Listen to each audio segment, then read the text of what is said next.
Ji hello and welcome to the marking series of the lower limb. इसमें joints को हम discuss करेंगे। Basically ये बहुत इंपॉर्टेंट चैप्टर है, एक तरह से बहुत शॉर्टर है और इम्पोर्टेंट है। सबसे पहले हमने जो है वो फर्स्ट जॉइंट को पकड़ना है, जो कि हमारे पास है कि जी हिप जॉइंट। अब हिप जॉइंट पे क्या पूछा जाता है, जिस तरह शोल्डर जॉइंट था उस तरह हिप जॉइंट की जो लिगामेंट्स हैं बहुत इंपॉर्टेंट है। ठीक है जी। यहाँ भी एक एमसीक्यू आता है कि फॉलिंग बैकवर्ड इन स्टैंडिंग पोस्चर में वो किस लिगामेंट के होने की होता है, स्ट्रॉन्गेस्ट लिगामेंट कौन सा है। और कुछ जो है एमसीक्यूज में भी चीज़ें पूछी जाती हैं। इलियोफेमोरल लिगामेंट का पूछा जाता है कि और एक्सटेंशन नहीं होने देता। प्यूबोफेमोरल का कहा जाता है कि एक्सटेंशन प्लस अब्डक्शन नहीं होने देता। लिमिट एक्सट्रैक्शन कौन सा कराता है, इस्कियोफेमोरल है। ट्रांसवर्स एसिटिब्यूलर कौन सा है, वो उसका काम क्या है, वो कन्वर्ट करता है एसिटिब्यूलर नोड्स इनटू द टनल। ये बहुत एमसीक्यूज में आते हैं, इसलिए मैंने अलग से लिखे हुए हैं। ब्लड सप्लाई अगेन बहुत इंपॉर्टेंट है। इसको blood supply of the head भी कहते हैं। मैं पीछे भी आपको 12 बता चुका हूँ और अगेन कह रहा हूँ, ये आपको करनी ही पड़ेगी हर हाल में। ब्लड सप्लाई भी आपने करनी है। हिप जॉइंट बहुत इंपॉर्टेंट है। उसके बाद आपको ये मसल टेबल में इसकी फ्लेक्सर और एक्सटेंसर और मीडियल रोटेटर के मसल्स के नाम भी करने पड़ेंगे और उनकी मूवमेंट्स भी करनी पड़ेंगी। ठीक है जी। कोक्सा वेरा और पिसोडियो कोक्सोल्गिया, ये चीज़ें। उसके बाद आप आगे आ जाएंगे तो रेफर्ड पेन वाली चीज़ें, ये सारी की सारी आपके एमसीक्यू के लिए इम्पोर्टेंट है। ठीक है जी। और आगे आके मूव करते हैं हम बेसिकली इन पॉइंट्स पे। ये आपके एमसीक्यू पॉइंट्स हो गए। और जो fracture of the neck of the femur है, वहाँ पे क्या चीज़ मोस्टली डैमेज होती है, कौन सी आर्टरीज डैमेज होती हैं और किस एज में ये ज़्यादा होती है। शेल्टन लाइन क्या है, ये एक बहुत इंपॉर्टेंट है। आपको इस तरह से शेल्टन लाइन दिखाई भी जा सकती है डिफरेंट एक्सरे के ऊपर। नी जॉइंट आ जाते हैं। नी जॉइंट्स की आर्टिकुलर सर्फेसिस जस्ट एक वो होती है। लिगामेंट्स आपने सबके करने हैं, अगेन मैं कह रहा हूँ, बाकी जस्ट आप एक रेट दे दें, कोई इतना ख़ास नहीं है, लिगामेंट्स कर लें। ठीक है जी। अच्छा, मैं आपको एक थोड़ा सा आपको ना एक चीज़ बताना चाहूँगा। यहाँ पे वो कुछ इस तरह से भी पूछ लेते हैं कि इंट्रा आर्टिकुलर लिगामेंट्स कौन से हैं। सो इंट्रा आर्टिकुलर लिगामेंट सिर्फ ये चार हैं, जिसके लिए निमोनिक है पाम। और एक्स्ट्रा आर्टिकुलर लिगामेंट्स हैं बाकी सारे जितने बचेंगे। ठीक है। तो ये इस तरह से भी यूक्यू पूछ लिया जाता है। अच्छा जी। उसके बाद ये आपको कुछ हाईलाइटिंग नज़र आ रही होगी, ये काइंडली अपनी बुक पे सब लोग हाईलाइट कर लें। ये एमसीक्यू के लिए ज़रूरी है, एक एक चीज़ को बोलना थोड़ा पॉसिबल नहीं हो रहा। देन हम आगे आ जाते हैं।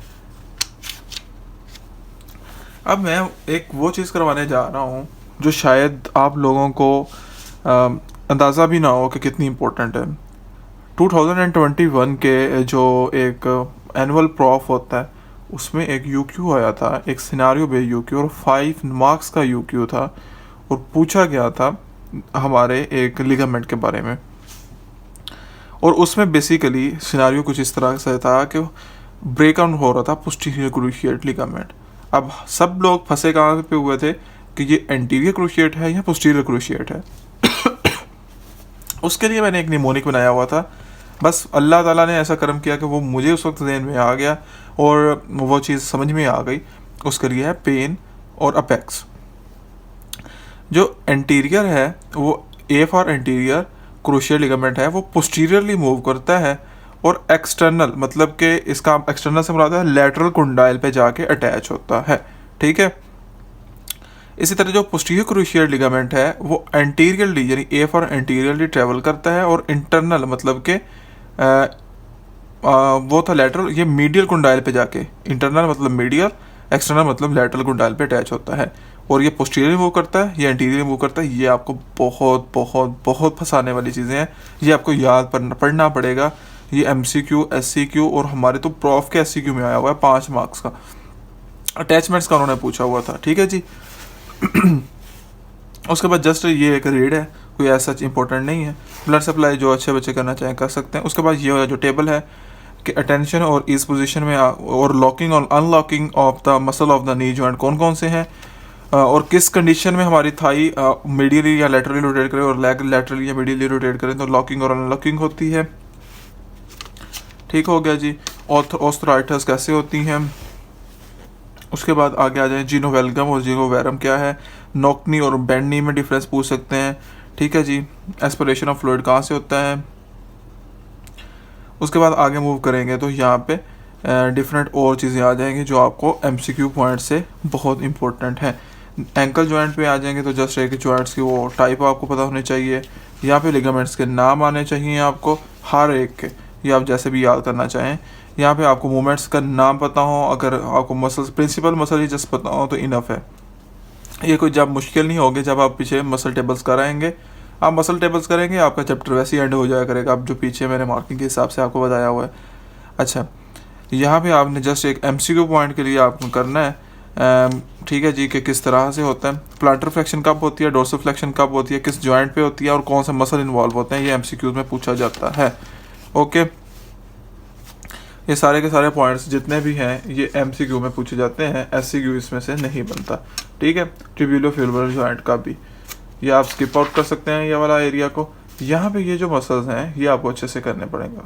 इन्वर्जन कौन से करवाते हैं और ई वर्जन कौन से करवाते हैं, ये बहुत इंपॉर्टेंट है। देन हम लास्ट वाले पेज पे आ जाते हैं। यहाँ पे फैशनेबल डिजीज़ का थोड़ा सा पूछ लेते हैं। हॉलिक्स वेलगस का सीमेंट बोन इसमें इन्वॉल्व होती है। और यहाँ पे बहुत सारी जो चीज़ें हैं जो एमसीक्यू पॉइंट के हिसाब से इंपॉर्टेंट है वो आपको मैंने हाईलाइट करके बताई हुई हैं, ये आपको देखना पड़ेंगी बाद में।